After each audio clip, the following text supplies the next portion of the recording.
VIP party के मुखिया मुकेश सहनी चुनाव ऐलान होते ही एनडीए में आ जाएंगे।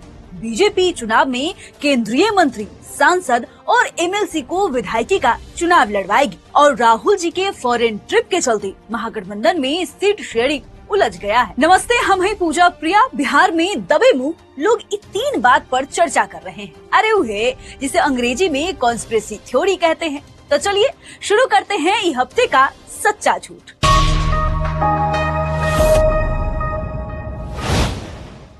तो इस हफ्ते का पहला कॉन्स्पिरेसी थ्योरी है कि मुकेश सहनी चुनाव ऐलान होते ही एनडीए में चले जाएंगे। चर्चा है कि करीब 1.5 साल से महागठबंधन के साथी वीआईपी पार्टी के मुखिया मुकेश बाबू फिर से पाला बदल सकते हैं। आपको क्या लगता है जी? ट्रैक रिकॉर्ड तो उनका कुछ ऐसा ही रहा है।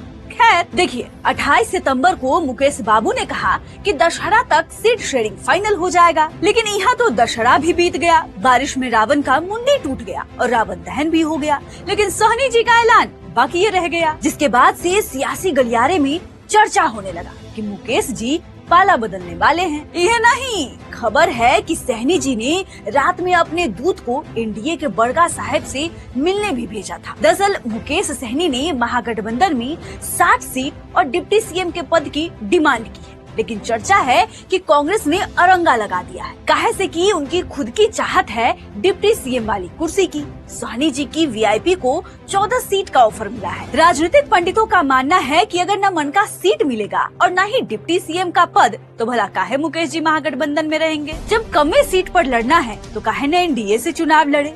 काहे कि एनडीए ने कुछ सीट के साथ राज्यसभा सीट का भी ऑफर दिया है। तो देखते जाइए भैया आगे का होता है। वैसे देखिए, हम बता दे रहे हैं, ये खाली चर्चा है, सच की झूठ हम नहीं जानते। अब तनिक दूसरा कॉन्स्पिरेसी थ्योरी भी जान लीजिए। बीजेपी बिहार चुनाव में भी केंद्रीय मंत्री, एमएलसी और सांसद को उतारेगी। बीजेपी तो भैया उम्मीदवारों का नाम फाइनल करने के लिए लगातार मीटिंग पर मीटिंग